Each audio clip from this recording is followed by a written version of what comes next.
Kabalandian wadah pembukaannya.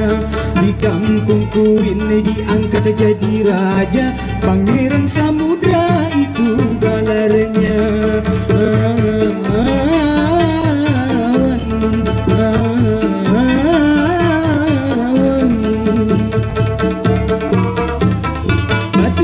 Pati kampungku ini jadi paling hujan angin. Kampung Baramin aman tak jamin, kuin menjadi Banjarmasin. Hati dayan nang jadi talabang, kurang nang tak isi kapintaran. Rakyat lupa ketuang saijan, pangeran mau undur pasukan. Pangeran Raja Buana, ahli waris kerajaan Daha, dibuang paman Arya Batara. Kabalandian wadah pembukaannya. Di kampungku ini diangkat jadi raja. Pangeran Samudra itu galarnya.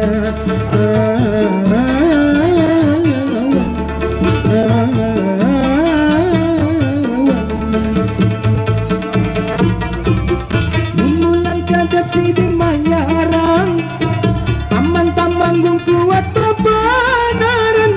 Sungai Kuin di pagar Carucukan, kampung Carucuk di Baringaran. Batin masih penglalu berucap, Wan Sultan Demak Batatulungan. Sultan menulung Bapak Rajanian, mun Banjar manang masuk Islam.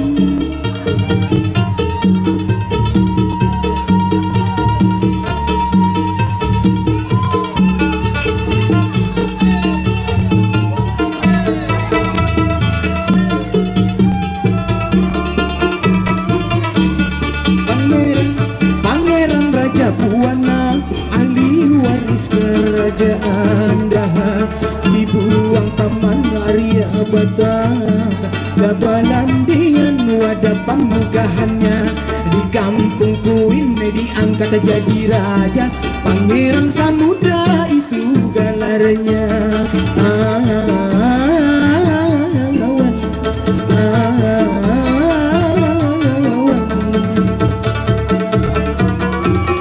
Paman-pamanggung kalah sabakas, lalu dibagi tanah wan-watas.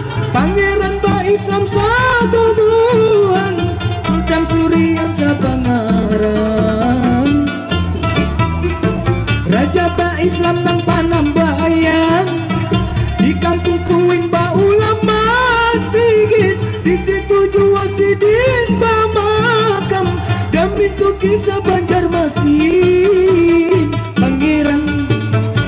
Pangeran Raja Buana, ahli waris kerajaan Daha, dibuang paman Arya Batara. Kabalandian wadah pembukaannya. Di kampungku ini diangkat jadi raja. Pangeran Samudra itu galarnya. Kisah Pang Tabat habis cerita, kota Banjarmasin kota bernama.